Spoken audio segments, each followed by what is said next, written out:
Betel, lo que necesitas escuchar. A deportes, en fin, porque el ejemplo arrastra, don Francisco. Y si los presidentes de la República, hoy tenemos 2 presos, 1 fugado, 2 investigados, si la más alta, digamos, el más alto funcionario público, que es el presidente de la República, les está pasando eso, además de los altos funcionarios que ya están presos y que están investigados, estamos viendo que hay un ejemplo negativo totalmente frente a una población que se encuentra pues en una incertidumbre muy grande, ¿no? Y frente aún más a una juventud que dice, ¿qué está pasando? Si ese ejemplo que nos están dando los políticos, las autoridades, es malo. Entonces, dentro de la cabeza de ellos está si ellos lo hacen, yo, ¿por qué no? Hay indudablemente una pérdida de valores, ¿no? Porque no creo que a todos los estén investigando y persiguiendo por razones políticas, ¿no? Y ni hayan metido gente a la cárcel por razones políticas. El tema del escándalo Lavallato ya ha sido la coronación, ¿no? De una secuela, una sucesión de actos ilícitos donde los que han montado toda esta maquinaria de corrupción internacional han reconocido que sí, pues que conseguían la concesión de obras a cambio de coimas, ¿no? De sobornos, y eso lo dicen quienes han manejado todo este asunto de modo tal y señalan nombres, ¿no? Pero Marcelo Oderbes, 11 países de Latinoamérica, 11 países han sido corrompidos por ese dinero sucio que ha llegado de esta empresa constructora, pero además de esos 11 países, las cosas que ellos están declarando, ellos están pues se han acercado a la justicia, a la norteamericana, eso hay que señalarlo, porque si no fuera por la justicia norteamericana, créame que no estaríamos ahorita conversando este tema, y ni estaríamos conversando el tema Burga, por ejemplo, que es un tema que también cayó porque la justicia norteamericana, no nuestra justicia, le puso la mano encima, ¿no? Entonces, ese es otro de los problemas, pues, ¿no? Las respuestas de Estado no son las más adecuadas. Hoy día están poniendo en telejuicio la acción del fiscal de la nación. Y es una cuestión política, pero que todo va sumando y todo se va armando como un rompecabezas, ¿no? Acá lo que se tiene que hacer realmente es una investigación profunda de todo esto, y quien tenga que ir a la cárcel por actos de corrupción, que vaya a la cárcel por actos de corrupción. Acá no se puede pasar por agua caliente. No olvidemos que hace 15 años atrás sucedió algo muy parecido. Cuando en el tiempo de Montesinos, cayó Montesinos, ¿acaso no se perdieron cassettes? ¿Acaso no se robaron videos en el mismo Poder Judicial? ¿Acaso no se encubrieron a muchos funcionarios que habían hecho delito dentro de ese gobierno? Sí, lo hicieron. Y ahora yo me pregunto, ¿por qué no puede suceder lo mismo? Para mí, sinceramente, ya está sucediendo. Entonces, eso es lo que está pasando, y hay que ser valientes en afrontar este gran problema. Bien, tenemos que hacer una pequeña pausa y luego regresamos para seguir conforme. Permiso. Tu voz en Betel. Llámanos al 613-1701 y 613-1709. Tu voz en Betel. Quiero dar gracias a Dios. Mi hijo que estaba con los pulmones atrapados y el doctor decía que se iba a morir y no se ha muerto. Lo llamo para agradecerle a Dios y a ustedes que han intercedido por mí. Tenía un dolor de cintura y en la próstata ya estoy bastante mejor. Quiero agradecer al Señor por todo lo que está en mi familia, el cambio que está dando en mi esposo. Así como ellos, tú también puedes contarnos el milagro que Dios hizo en tu vida. Comuníquese con nosotros a los siguientes números: 9892-63739 o 613-1709, de lunes a viernes a partir de las 6 de la mañana. A solas con Dios. ¿Tienes dudas o interrogantes? Sintoniza Respuesta Pastoral, donde Dios tiene una respuesta oportuna para todas tus preguntas. Todos los miércoles, sábados y domingos a partir de las 5 de la tarde por Betel Radio. Lo que necesitas escuchar.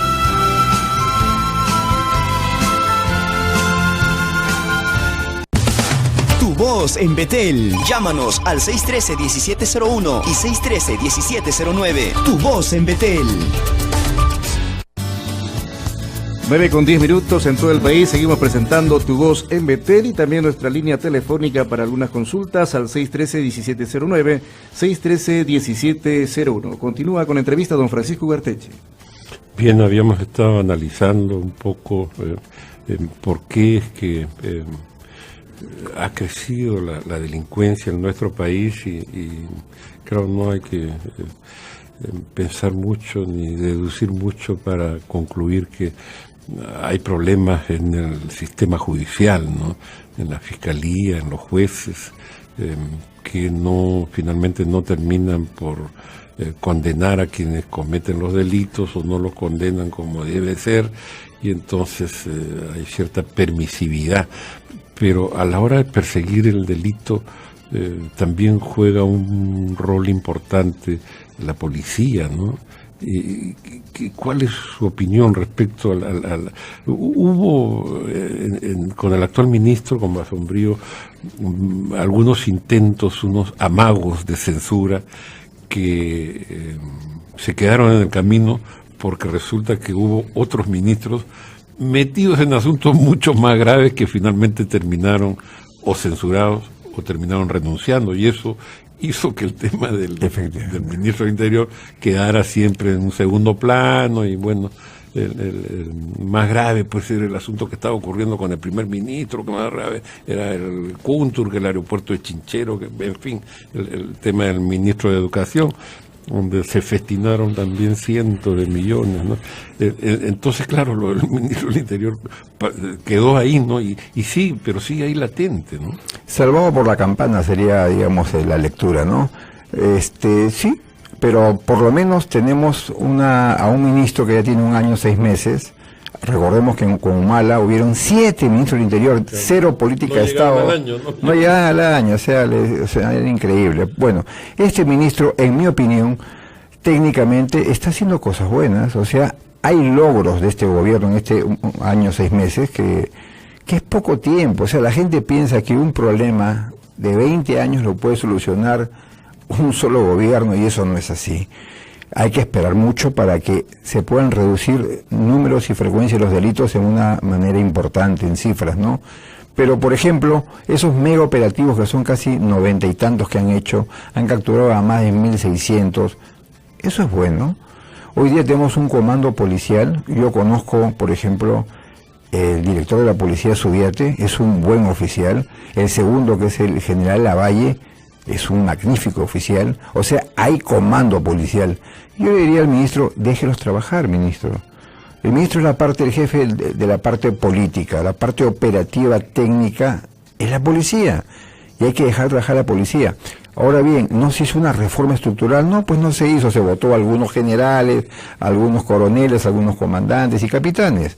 Eso no es reforma, pues, ¿no? Reforma es lo que se hizo en Colombia, lo que se hace actualmente en Honduras.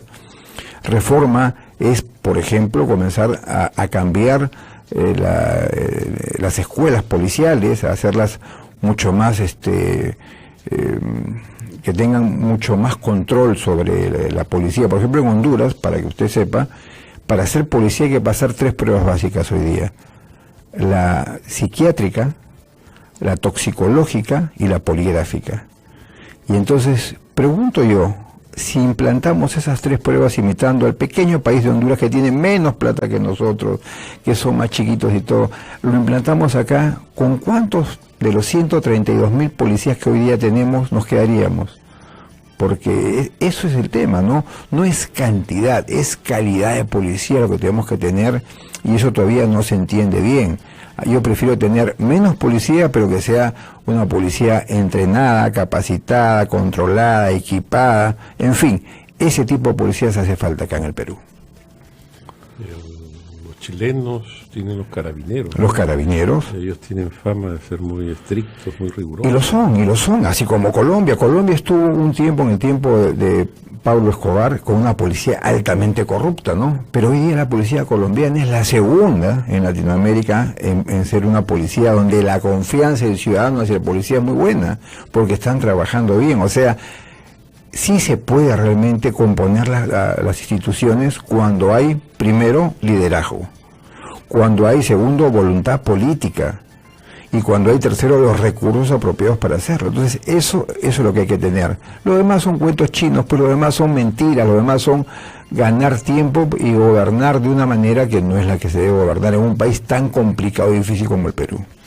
Usted tiene experiencia en el tema de los penales, ¿no? Es el otro extremo del problema de la seguridad, porque bueno, digamos que por un lado están los policías que se encargan de capturar, por el camino pasa la fiscalía, los jueces, y concluye, o debería concluir en el tema penal, en las cárceles. ¿Cómo está el tema de las cárceles? Colapsado totalmente. Mire usted, nosotros tenemos 87.000 presos aproximadamente a nivel nacional, pero el hacinamiento es muy fuerte, ¿no? Entonces, lo primero es que no hay una reinserción del interno hacia la sociedad. Eso es mentira. En esas condiciones no se puede haber un trabajo adecuado. Lo segundo es que son cárceles inseguras. ¿Cómo es posible que de los propios penales salgan las extorsiones, salgan los mensajes para los sicarios, para que maten a la delincuencia? En fin, tenemos cárceles totalmente inseguras. O sea, hace falta más cárceles, definitivamente más construcción de cárceles, y las que actualmente tenemos sean más seguras. Pero es que la respuesta del Estado tiene que ser integral. La respuesta del Estado empieza por la policía, efectivamente, que es la que hace la disuasión, prevención en las calles con inteligencia policial, con contrainformación a la delincuencia, teniendo presencia policial en muchos sitios. Le sigue el segundo eslabón, que es la Fiscalía, que en algunos casos trabaja bien, han hecho buenos operativos el año pasado y este año con la policía. Viene el Poder Judicial y viene el sistema penitenciario como último eslabón de respuesta de Estado frente a la criminalidad. Lo que está pasando es que la justicia también hoy día no está bien, hay que decirlo, no están actuando bien. Y el patio trasero son los penales, o sea, a nadie le interesa, salvo cuando hay una reyerta, una matanza. Ahí volteamos los ojos a ver qué pasó en Lurigancho, qué pasó en Castro, en Sarita Colonia o en algún penal del país. Si no, nadie se acuerda de los internos, de los presos. Y más temprano que tarde van a salir. Y podría ser su vecino en su zona, porque no sabemos a dónde se irán. Y como no están rehabilitados, van a salir con más odio social, más entrenados en otros delitos, y estos delincuentes pues no tienen valores, principios morales y escrúpulos, van de frente a hacer lo que saben hacer y lo que han hecho toda su vida, a delinquir. ¿Hay alguna manera de aliviar un poco esto de los penales? No sé si con un sistema que permita que, digamos, los primarios, los que no son peligrosos, puedan cumplir sus sentencias en sus domicilios, no sé, con esto de los grilletes, pero claro, creo que ya hay los primeros casos, pero digamos que aplicado de una manera masiva, ¿no? Que pudiera descongestionar un poco el asunto. No se puede, primero que no se puede aplicar de una manera masiva porque ahorita hay 70 grilletes, creo que se han acogido hasta ahora 15 o 20 nomás. El gran problema de nuestro país no son precisamente estos delincuentes que pueden ser, por ejemplo, estafadores, ¿no? Le han dado a una mujer que estafó, le han dado un grillete. El gran problema de nuestro país es el delincuente sicario juvenil. El gran problema de nuestro país son los marcas, ¿no es cierto? Son los que se han especializado en robo de casas, de viviendas, de carros. En fin, esos grilletes para ellos no sirve, pues, ¿no?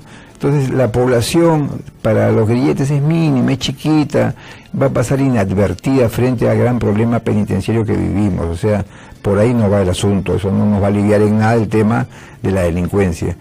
Acá lo que hay que hacer realmente es comenzar a trabajar a nivel de INPE, una reestructuración también en el INPE, porque es otro tema de la corrupción. Es que la corrupción está metida en todos lados, ese es el gran problema de nuestro país. Usted donde pone el dedo, sale el pus.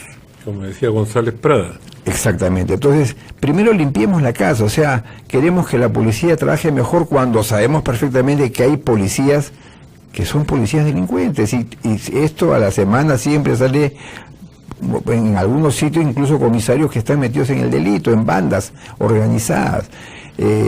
Por eso le digo, hay que respaldar al actual comando y hay que pensar pues en hacer una reforma policial. Si queremos realmente cambiar la situación de inseguridad que hoy día vive el Perú, que además no solamente afecta a los peruanos, afecta a intereses nacionales. Mire usted, hoy día el turismo se puede ver seriamente afectado por la delincuencia, la inversión extranjera. ¿Quién quiere invertir en un país donde los marcas, los sicarios, los delincuentes hacen lo que le da la gana? Yo, por ejemplo, si fuera empresario, no escogería el Perú. Y lo que estoy diciendo no va en contra de mi país, es una cosa que sucede, que es real. La gente hoy día analiza dónde invertir. Entonces, por favor, pero además solo bastaría que cualquier ciudadano peruano esté en riesgo su patrimonio, sus bienes, su vida, para que el Estado, el gobierno, se preocupe realmente en la seguridad de nosotros, cosa que no está sucediendo. Hay en todo esto algo que a mí me llama la atención, y es, claro, seguramente no existen los locales para poder hacer realidad esto que le voy a comentar, pero en otros países entiendo que alguien comete porque hay gradualidad en los delitos, ¿no? Una cosa es agredir a alguien, tal vez golpearlo, no sé, o ser responsable de un accidente terrible, que es muy distinto a salir en una moto con una pistola y disparar, ¿no? Son distintos tipos de delitos y muy diferente aquel que le arrebata un celular a otra persona y bueno, lo pueden capturar, lo llevan a la comisaría y dicen, bueno, pues es un celular, entonces al final lo sueltan, ¿no? O sea, no habría manera de que los pequeños delitos, estos pequeños robos, hurtos, no sé, sean sancionados, no sé, pues 3 meses de cárcel, no sé, pues cárceles pequeñas que tendría que haber en cada jurisdicción, en cada comisaría, ¿no sé? Deberíamos llegar a eso, a que la impunidad cero, ¿no? Tolerancia a la impunidad cero, debería haber, o sea, es como en Estados Unidos. En Estados Unidos, quien sea, así sea un artista de Hollywood o quien sea, comete un delito y es inmediatamente fichado, es sancionado, le dan trabajo comunitario y dependiendo del delito le dan prisión 15 días, un mes. Lo que pasa es que una persona cuando ya entra a prisión quedas marcado. Más aún en Latinoamérica o cualquier prisión de Latinoamérica. Mira, Magali Medina es un ejemplo, por ejemplo. Ella misma lo dice, ¿no? La prisión la marcó de por vida.